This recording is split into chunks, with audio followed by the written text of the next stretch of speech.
What are the building blocks for franchise success? And when we peel back the differences between successful franchise systems and unsuccessful ones, it's the little things. It's connecting all the dots. And this just isn't even just for franchising. It's for business. It's for life. And we have a great guest today, Walter Bond, former NBA player, but more importantly, an amazing motivational speaker, an amazing business advisor. And he works with so many franchise brands across the country. Coming up next.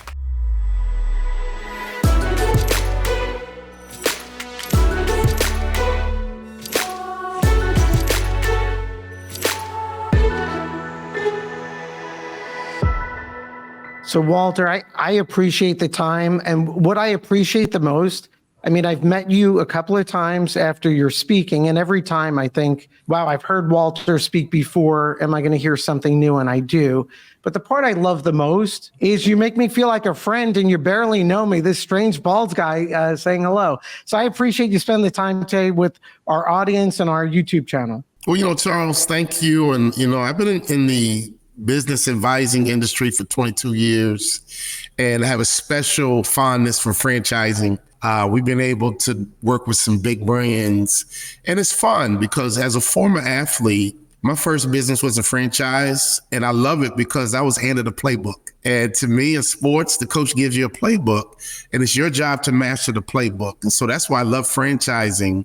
Smart brands, strong brands have a foolproof playbook that the franchisee needs to master, right? If they want to become franchisee of the year, right? And so some brands' playbooks are better than others, but as a former athlete, I really love that business model. And that's why I'm fond of franchising. Walter, I love when you discuss culture and your journey. And one of the things that stick out to me, well, think of our audience, right? So listening to this video, we have amazing subscribers, amazing community of business owners that have successful businesses. They're thinking about franchising, new franchisors that are trying to find that pathway in building a system, and franchisees. And what I was most excited about this conversation today is to get your input and your insight as to what it takes to succeed. And then unrelated or sort of related, one thing that was sticking out to me, Walter, that I wanted to ask is, when you look at your professional career as an NBA player, and I think even more impressively, what you're doing in business and the community you've created, the question I've always wanted to ask is, when I look at your bio, you weren't drafted into the NBA, right? So you're working your whole life, you're building toward this goal in the elite of the elite, right? And in many ways, for me, that's how I feel about new franchisors trying to succeed. Like, how do you apply that the rest of your life? Like when you think about now, like when you think about that moment that you weren't drafted and you could have decided just to give up or push forward, like how does that play into your life? Well, Charles, great question. I just spoke yesterday for a large pharmaceutical company in LA. And as I was signing books in the back of the room, they were, some of the business leaders were like, man, you're just so real. Right? You're just so real and you're so down to earth. On my way to the NBA, I was not a prima donna lottery pick. I wasn't a guy who had a red carpet laid down for him to just walk into the NBA. I had to bust my butt to get there. I had to sneak in some back doors. I had to convince some people to give me a shot. As a result of that, I can relate to people, and obviously I played in the NBA, so I can relate to a high achiever, right? But I also can relate to someone who has a dream, but they're not quite where they want to be, right? And I'm able to really serve both.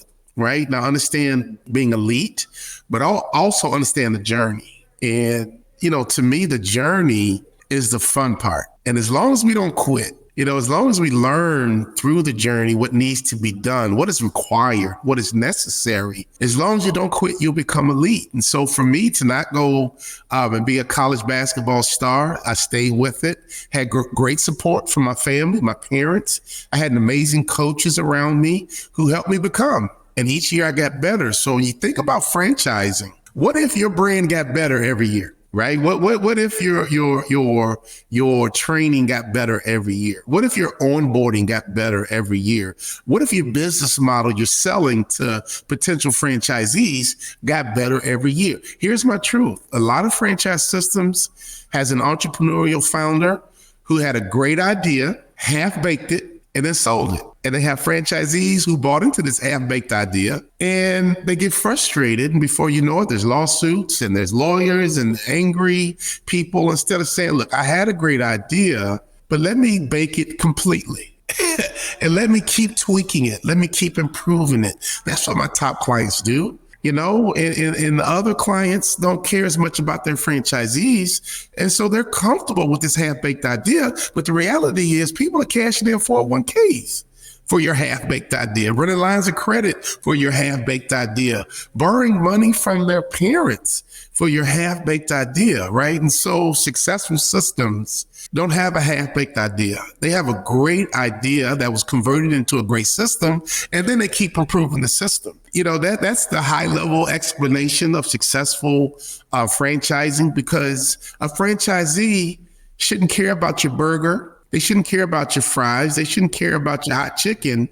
What they should care about, am I buying a successful business model? And if you're not selling a successful business model, it's really disingenuous to that person who's dreaming and hoping that by investing in the system, I'm going to be successful, because if I'm not, I'm busted. My wife and I lost everything in our first franchise. We lost it all. And we felt like we bought into a half-baked, unsupported idea that was very hurtful and painful, especially when I realized the franchisor could have cared less about me. And we'll just resell the territory and tell the next person, oh, he was a bad business guy. Like, okay. And so now I'm on a mission to be a resource for the franchisor and the franchisee, right? Don't hire me just to talk to the franchisees and keep them in line. Oh, I can do that. But me and you got to talk, because this is a family. The franchisor is mom and dad. The franchisees are the kids. And of course, you're going to have some bratty, knucklehead kids. But sometimes mom and dad, you're wrong. Sometimes mom and dad, you didn't set the right culture, right? And so franchising is family at the core. And we got to have great parents, franchisors, and we got to have great kids, franchisees. And that's when you have an amazing franchise system. Walter, I think it's a critical point. We work with so many emerging franchisors, and your advice, I think, is the key. When I look back on our clients that sell for millions of dollars and have hundreds of franchisees, they didn't start off that way. But every year they kept getting better. Call centers, marketing systems, building out, and that continuous improvement is really the key. When I tell someone when we talk about franchising, I'm like, you becoming a franchisor, it's really a 5-year process, really, to get rolling with that. And I mean, you work with so many successful entrepreneurs, franchisors, in addition to that continuous improvement and caring about their franchisees. What do you see, or how do you advise them in terms of how they build and scale their organizations? Fundamentals. As an athlete, fundamentals were important, right? I mean, just the basic fundamentals of basketball, and mastering them is how I made it to the NBA. There's no other way, right? I had to learn how to dribble like an NBA ball player. I had to learn how to shoot like an NBA ball player. I had to learn how to rebound like an NBA ball player. I couldn't manipulate anybody. I couldn't trick anybody. You got to be legit, right? You have to be legit to put on an NBA jersey. And the same thing is true in business. We don't want to pull a fast one over on anybody. We don't want to manipulate somebody. We don't want to lie and dodge this hurdle when they're on to something to realize I haven't done it well.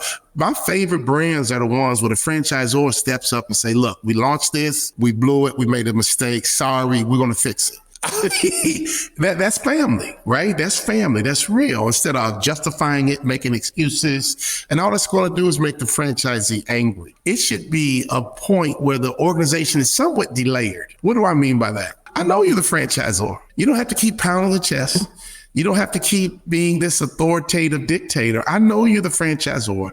I know I bought into your system. I get that. But look, let's delayer this organization and let's be a team so that we can go out there and win together. Because if I win, you win. And the greatest franchisors I've seen are the ones who totally understand their customer. Their customer is the franchisee. That's your primary customer that you serve. Okay, so if you think about a great 5-star hotel, you think about every detail. Of course, I want the hotel to be clean. We're 5-star. I want to have great valet. We're 5-star.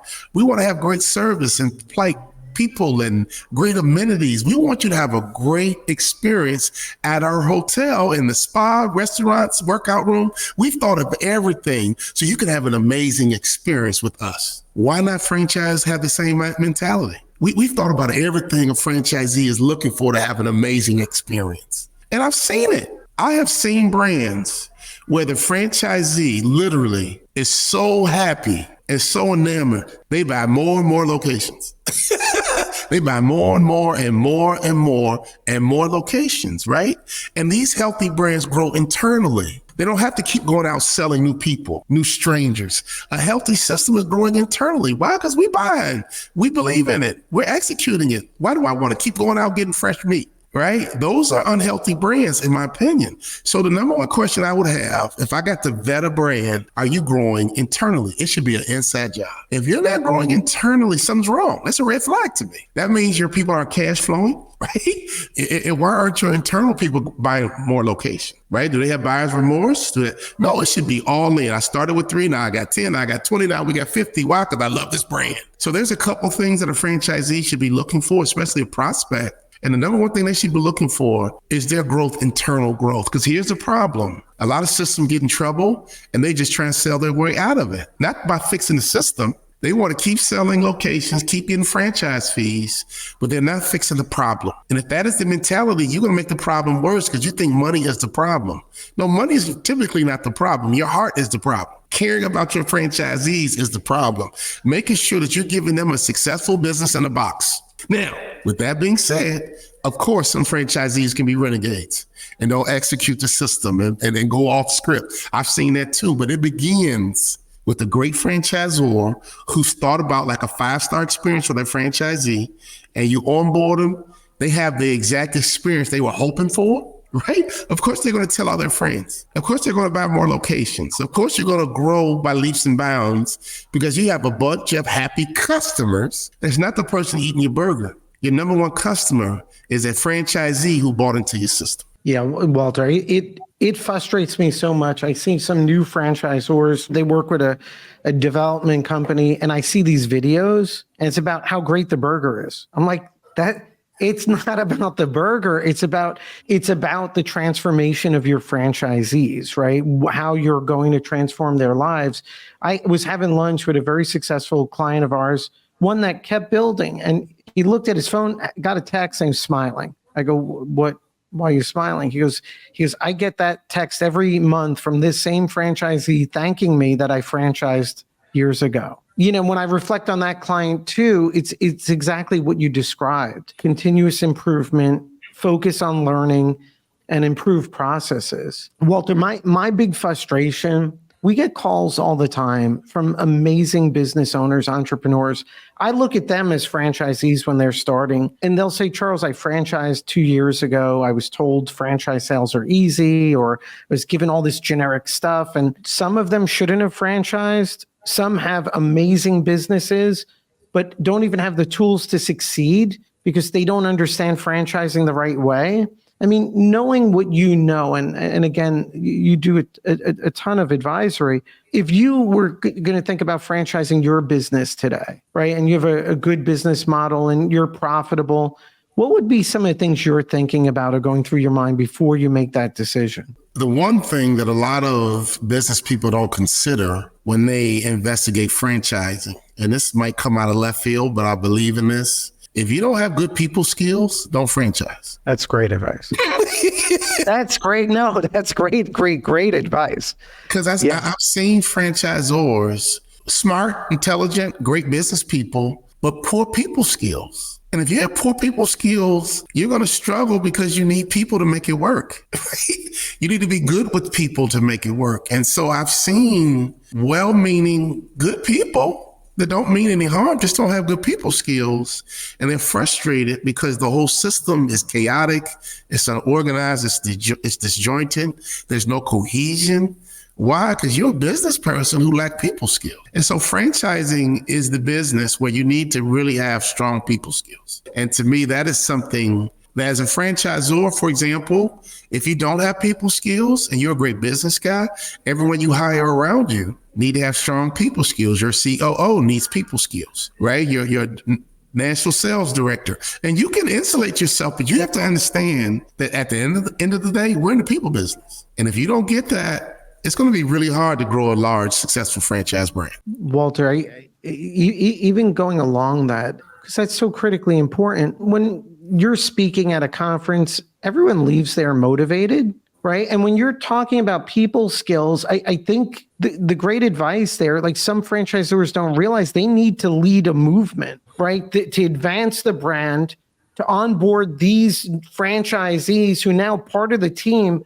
And not only are you advancing your customer mission, but the mission of these new franchisees coming on board, the lives they're going to transform, the college educations they may or may not be paying. And I think that's critical that they need those skills and they need to lead a movement. And I'll give you one example. And, I just keynoted Dairy Queen in Nashville. And, they're talking about taking me on tour to really impact their franchisees around the country. And they're global, but, US and Canada are their biggest markets. But I've done that before with Jersey Mike Subs. And the founder, Peter Cancro, believes in town hall meetings. And he'll go all over the country. He'll bring me with him. And man, we'll have dinner. We'll have a program. We'll give them the State of the Union, the business direction. And you should see some of these 17, 18-year-old kids sitting there talking to Peter Cancro. Right? Like, oh my God, I cannot believe he's talking to me. Right? He delayers and he's great with people. He has great people skills. So not only does a franchisee get to sit down and talk to him, in a very relaxed social environment, they're supervisors, they're managers, and all of a sudden they get to meet me, a former NBA ball player, motivational speaker. They leave there and feel connected. Like, man, I know the founder. I know Peter Cancro. We took a picture. He talked to me, and man, he was so cool. He was down to earth. That's what I call delayering, right? And you got to get out and touch your people and let them know that, look, we're in this together. This is the brand, and I'm not some big king sitting on top of the hill that you can't get access to, right? Smart brands understand the people game, and you need to delayer your organization and go out and touch your people and let them know, hey, what do you need? How can I serve you? What's going on? This is what we're doing. This is what we're thinking. I was at one event, and this franchisee got mad at Peter Cancro and kind of went at him a little bit. And Peter just looked at him and said, you know what? You're right. You're absolutely right. He was like, I'm sorry. That's my fault. You're right. And I was just like, this is my kind of guy. And the franchisee could not, he was looking for almost a showdown. And Peter was like, hey, the guy was right. And it wasn't a show either. Because when we left town, he kept saying like, that guy was right. And we got to change that. We got to fix that. Now you got to believe, right? That's a healthy system. That's a healthy system when a franchisee feels comfortable to go and be able to talk to the founder. And it was somewhat intense too. And the founder didn't, put his chest out. It didn't become a moment. He was like, you know what? That guy was right. I hadn't thought of that, but he's absolutely right. So now you got a franchisee who's more loyal than ever now because I got to share what I thought. I got listened to, and the founder agreed that it wasn't right and he wouldn't fix it. That's a healthy system. And so again, but those are people skills. Those are people skills, right? And so, I could go on and on, but the reality is, at the end of the day, the $1 million secret is that a healthy system allows franchisees to make money, but it also is very understanding and compassionate with what their challenges are. So, for example, when I was a franchisee, and this is common, the franchisor was always trying to sell us something. And it was like, is this to help me? Or is it just strictly for revenue? Now, a lot of brands have that culture. I'll just sell them some stuff. And they really try to make the franchisee their customer from a revenue standpoint. Now, I've already paid my franchise fee. You already want royalties. And now you're selling me stuff nonstop that's not necessarily making my business better, right? Or the franchisor can be thinking, how can I help them cut costs? How can I help them be more profitable? How can I help them eliminate some of that waste? So you can have a mentality, hey, let's go sell them something. Or you can really become empathetic and say, how can I help my franchisee run a better business, better system? I can save them some money here. How can I save them some money there? And I'm telling you, that heart is the difference between a successful brand and an unsuccessful brand. Because if you're just trying to make money off your franchisees and you're not really trying to make them successful, because your success is based on their success. And so it's really a simple, selfish model. If I make the franchisee successful, my success is built into it. And man, my wife and I got so upside down financially, we couldn't even pay bills. So you're not even getting royalty out of us. Man, I'm scraping to pay my freaking mortgage. So the hell with my royalty fee. Right? And by that time, I'm disgruntled, I'm angry, I'm frustrated. And I'm like, look, I'm in survival mode, dude, because I bought a half-baked system with a franchisor who could have cared less. We went into their corporate office and they had money bags on the wall around deals that they closed. And that was the only thing on the wall. And that was just money bags on new franchisees they closed. I get that part of the business, but I didn't see anything else on the walls. And so to me, their business model was just selling territories. It wasn't about successful franchisees. And they had a lot of turnover.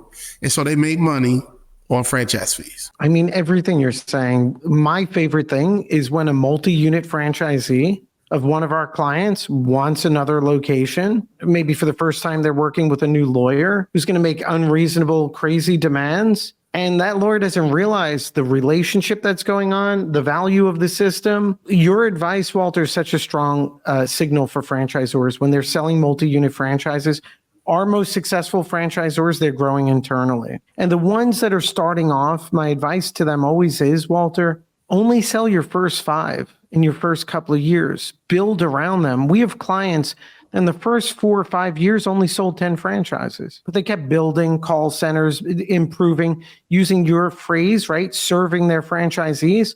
So what looks like slow growth, 10 units in 5 years. But then when you look at them at year 7 and year 8, they're sold out of the country and sold to private equity. They built that foundation, right? To scale and grow. And I think, you use the phrase serving your franchisees. I think if you don't have that mindset, you can't win as a franchisor. And Charles, we've had clients go out of business. And I go to these conferences and, I've been hired before with a franchisor. Say, hey, go talk to my people. You need to go motivate my people. And my people. And I'm like, okay, I can do that. But hey, me and you need to talk, Mr. Franchisor, because I've been talking to your people. And I've heard some disturbing things. So don't think I'm just some mouthpiece or some pawn that you can use to keep your franchisees accountable on what they should be doing. Again, it's family. And I have a family. I have kids. I will apologize to my own kids. If I screw up, if I make a mistake, I will apologize to my kids. Why? Because dad's not perfect. And I want my kids to understand I'm doing the best I can.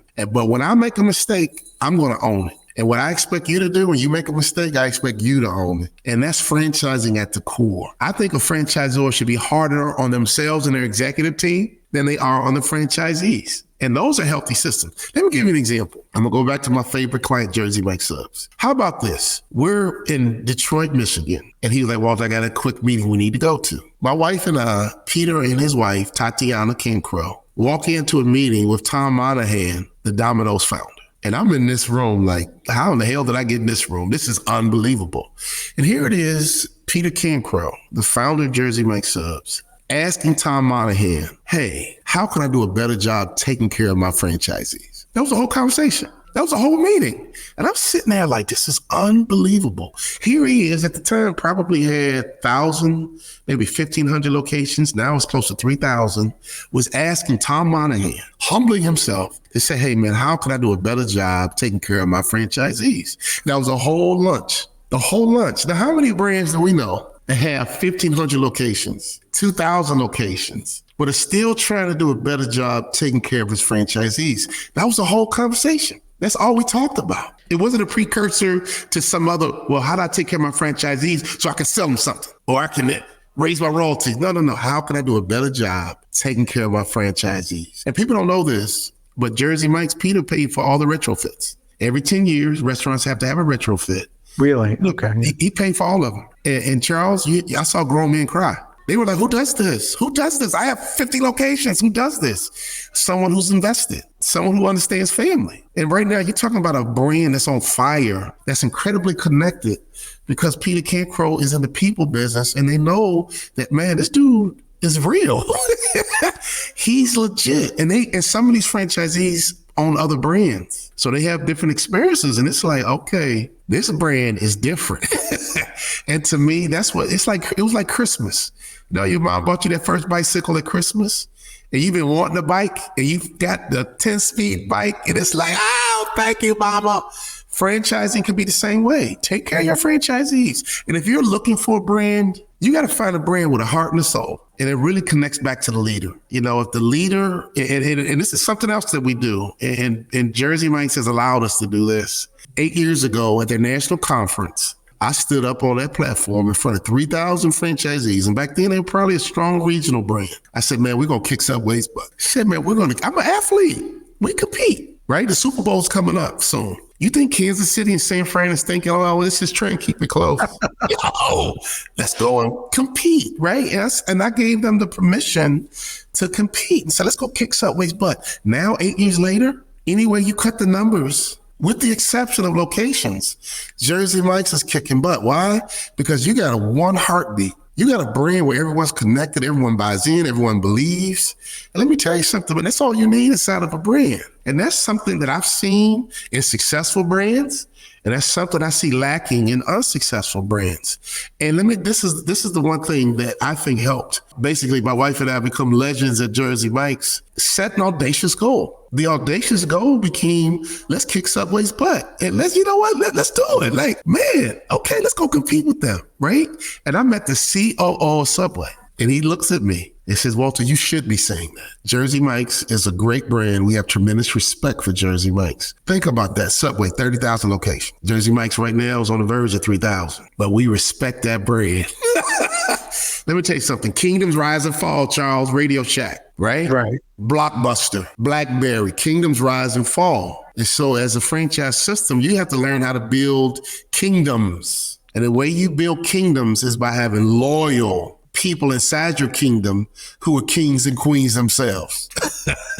Walter, I mean, there's just so many levels of advice you just get. What I love about Jersey Mike's in the story is its sandwiches. It's a competitive marketplace. It is not easy. If someone came and said, hey, I'm going to franchise and sell franchises for a Subway shop and compete with Subway and all these other brands, or I mean, I won't say the name of the brand. Sometimes when I'm traveling, I see these ridiculous sandwich brands and they're franchise. I'm like, the brand is just off track. And Jersey Mike comes in, they're executing, the franchisees are profitable. So, checking the boxes like great consumer experience, great franchisee experience, unit economics in a competitive marketplace. So competitive. And to gain the traction that they're gaining, and your advice in terms of that connection, that culture, franchisees, because I've heard you speak about culture. And to me, it's such an amazing story what Jersey Mike's has been doing.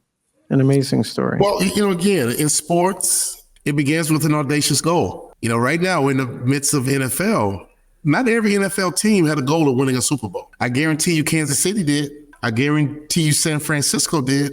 I guarantee you the Baltimore Ravens, when training camp began, they had a belief that, man, we could win the Super Bowl. I believe the Detroit Lions had that goal to say, hey, man, let's try and win a Super Bowl. Because you can't accidentally win a Super Bowl. Other NFL teams probably, hey, let's see if we can just improve upon last year. That'd be great if we make the playoffs, right? And so an audacious goal is transformational. And so we created a champions roadmap, and we help our franchise brands go on this journey. But it begins with an audacious goal. Once you set an audacious goal, now you got to get your people all in. And we have proprietary trainings that can get that all-in culture. And we've seen it work in different brands. And it's working, right? We've been inside of Denny's. We've been inside of now Dairy Queen. We've been inside of the big boys. And this is what I want franchisors to understand. You must turn your company into a training and development organization at the core. Let's go old school, Charles. Let's keep it real simple. This is why we stay so busy. McDonald's built Hamburger University. Why? Because when you and I were in school, our teachers told us, if you don't get your act together, you're going to be somewhere flipping burgers. That's what we were taught. To go and work per hour at a local franchise location was seen as a negative. You were frowned upon. That was not your best look. And McDonald's understood that. And they knew there were going to be C students coming here looking for an opportunity with their head down just a little bit. So Hamburger University was developed, and it turned McDonald's into a training and development organization at its core. Isn't it ironic the largest franchise in the world is a training and development organization? So when Peter and I sat down, I said, Peter, can I help turn Jersey Mike's into a training and development organization? He has fabulous trainers. He has a guy on the staff called Coach John Hughes. That's his title. Okay. He has a whole training department led by Brian Lagram and Josh Funderburk. And all I've been able to do is really bring charisma and energy and activate everything that they're already doing. Right? It's almost like I become the chili pepper or the hot pepper flakes on a training and development company. Right? And so that's been the magic. I go inside of other brands, they don't even have a training department. Right? I mean, we work on soft skills at Jersey Mike's. Okay. It's soft skills. How do you talk to people? Right? How do you diffuse a situation? I mean, you're talking about, and here's my final point of why it's so powerful. That C student at your local high school is the largest demographic in the school. Typically, that kid was not a great athlete, was not a great student, didn't really find anything to put their hands on that they were good at. And they stumble into your store. And all of a sudden, they embrace a culture and an environment where I can reach my potential here. Are you kidding me? Like, man, my parents were a little down on me, maybe a little worried about me. And now I'm over here at this franchise and I love going to work. I'm valued and every day I'm learning. My daughter works for Jersey Mike's. I have never seen her happier. Okay. I'm watching my daughter drink the Kool-Aid and have the experience that I see, and I'm with them a lot. But we're looking at my daughter and this is her job. It confirms everything I already knew. Like, man, this is a training and development organization, right? And they're turning people into successful minded business people. And here's the truth. A lot of franchise brands deal with turnover. If I believe I can reach my potential with you, I stay. If I don't believe I can reach my potential with you, I leave. It's just that simple. So why wouldn't you have a training and development mechanism built into your brand to help your employees be convinced that, you know what, I don't need to leave this franchise system. Why? Because I can reach my potential here. It's like a tree. If you find a good plot of land with the right sunlight, right amount of moisture, right, and you plant that tree, it should flourish and you should not even think about moving it, right? But we see other trees that struggle because it might not get enough sun. It might be too dry. It might be shady. They will tell you at the store where to plant this tree. So we're talking about people, okay, who are trying to get planted in your brand. Why wouldn't you have a training and development mechanism built into it? I'm an athlete. Man, my college basketball coach, man, I take a bullet for him. Why? He helped me become an NBA ball player. Think about that. He recruited me at 18 years old. And in 4 years, through his coaching and leadership, he transformed me into an NBA ball player. And on top of that, Charles, when I left the University of Minnesota, he said, you know what, son? I know you want to play in the NBA, but you should be a motivational speaker. I think you could. Outside of my dad, think about that. One man helped me become an NBA ball player. That same man is the one who gave me the idea to become a motivational speaker. You don't think I'm loyal to him? You don't think I would take a bullet for him? That's the kind of impact that franchising can have on anybody who walks through your door.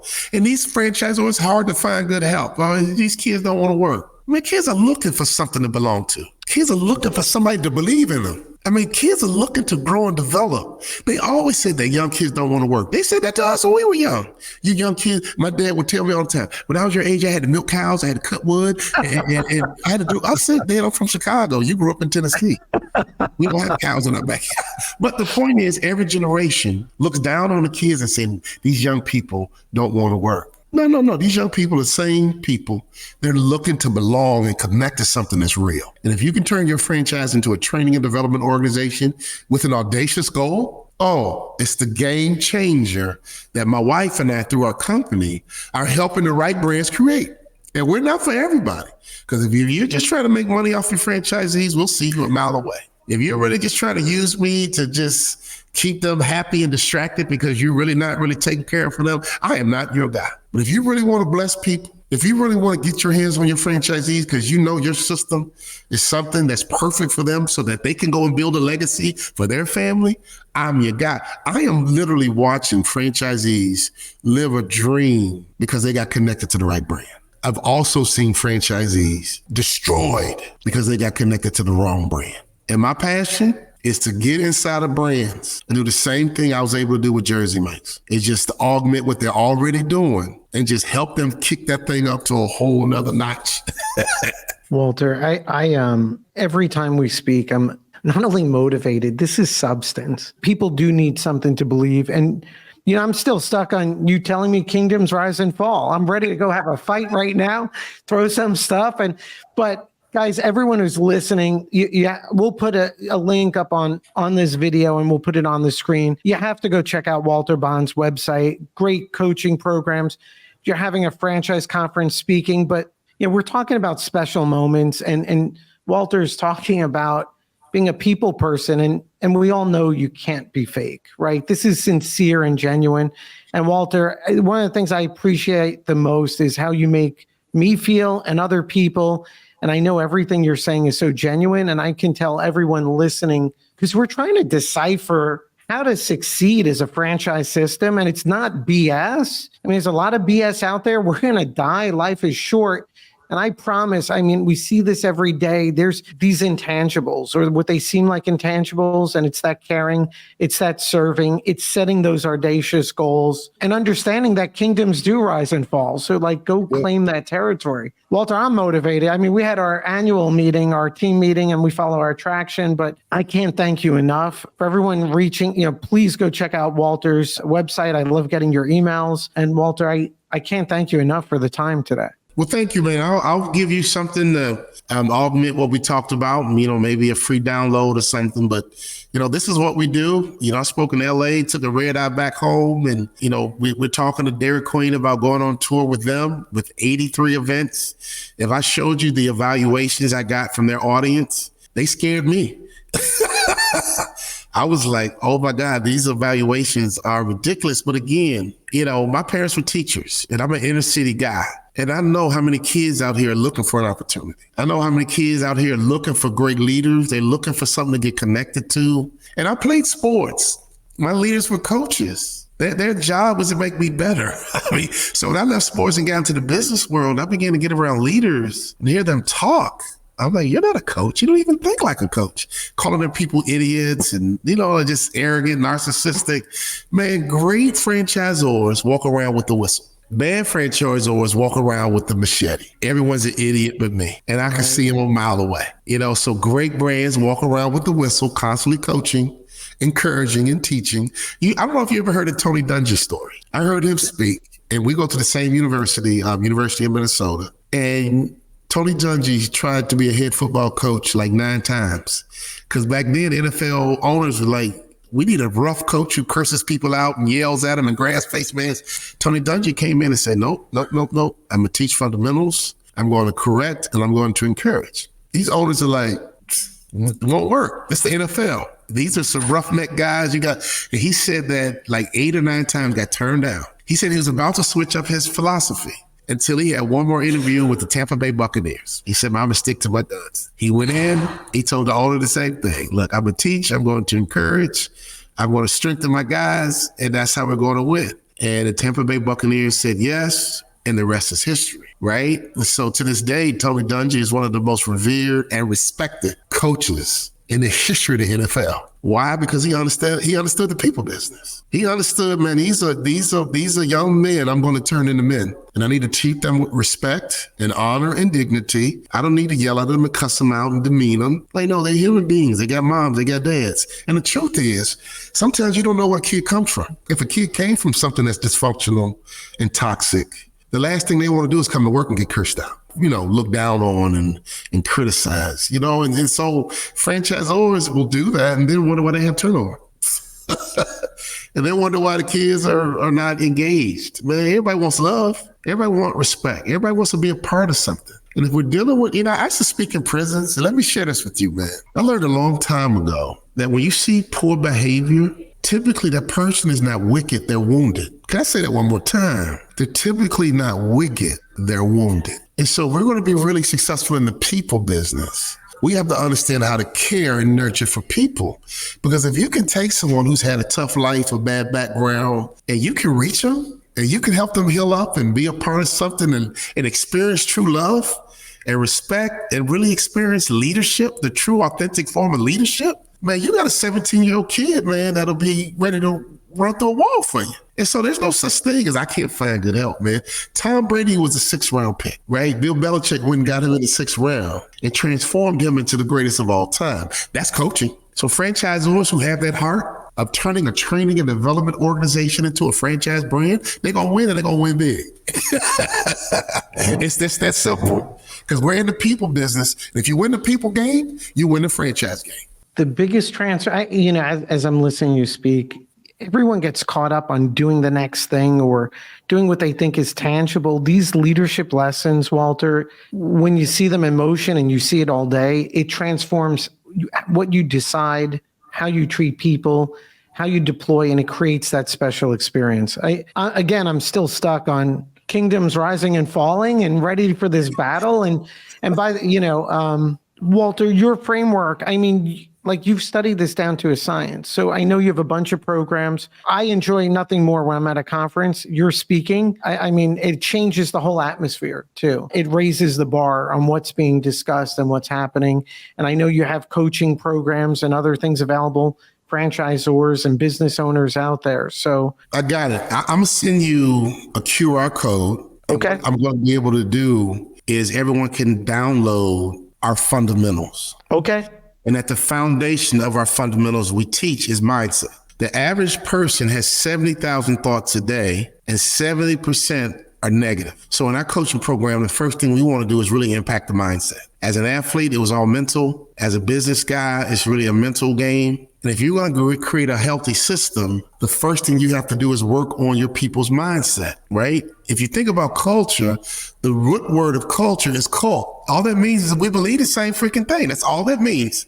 We believe the same thing. That's a mindset thing, right? And so that's where we start all of our coaching programs, with the mindset. Our philosophy is the shark mindset. We have something called the Sacred Six. And Peter Cancro bought every one of my books Swim with the Sacred Six in it. Now we have franchisees with tattoos of sharks. They're sending us back necklaces with sharks on them. They get it. The shark mindset, right? And those fundamentals are based on our fundamentals. And the first level of transforming any human being is getting that mindset right, right? The big word we talk about now is mental health. All mental health means my mind is not right. I'm focused on the wrong things. I might be lacking confidence. I might be stressed out because I'm worried about my future. But if you can impact someone's mindset, their foundation is set. Now you can build on accountability. Now you can build on some good habits and rituals and fundamentals. But the foundation of any successful human, okay, and any successful brand is mindset. Here's my final point. Well, I could go on and on. Michael Jordan and Tiger Woods are two of the most talented athletes ever to walk this earth. But what happened when Michael Jordan's dad died? He quit the NBA and went and played baseball. And it came out later, his dad loved baseball and he was grieving. Yeah. He was grieving his father, and going to play baseball was a coping mechanism. Michael Jordan, the most mentally tough, tenacious basketball player ever, struggled mentally when he lost his dad. Come on. Tiger Woods, the same thing. He lost his father, man. Tiger Woods to me ain't been right since he lost his dad. Mindset. So any successful person, I don't care how tough you are, I don't care how talented you are, the mindset is the foundation of anyone's success. You lose the mindset, you lose the game. I'm going to say it again. 70,000 thoughts a day and 70% are negative, which means we're all in a war.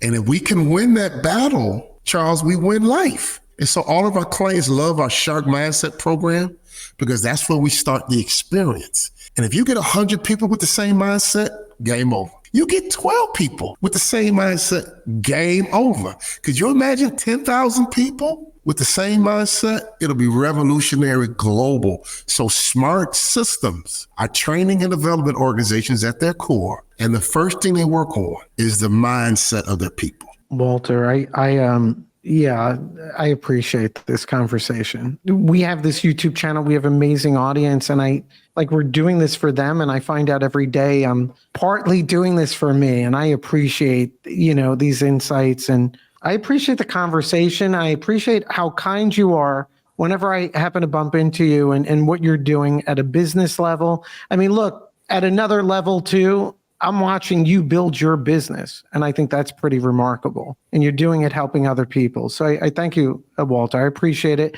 We're going to get a bunch of this out to our clients, and it's going to make a difference if they adopt this. I know it will. Hey, thanks for having me. This was fun. When I wake up, I'm in the people business. And that has really been rewarding, incredibly fulfilling. And I'm not talking about money, right? Like to really see people live their best life and see people get out their doldrums or get out their hole and get back on track to be successful, that's the payment that's not even can't be calculated in dollars. And we get emails all the time and phone calls and, just saying thank you. But to me, that's my payment. That's my payment, man. Just somebody saying, Walter, thank you. That's worth more than money to me. Well, Walter, thank you. I appreciate it, Walter. Okay. See you soon, Charles.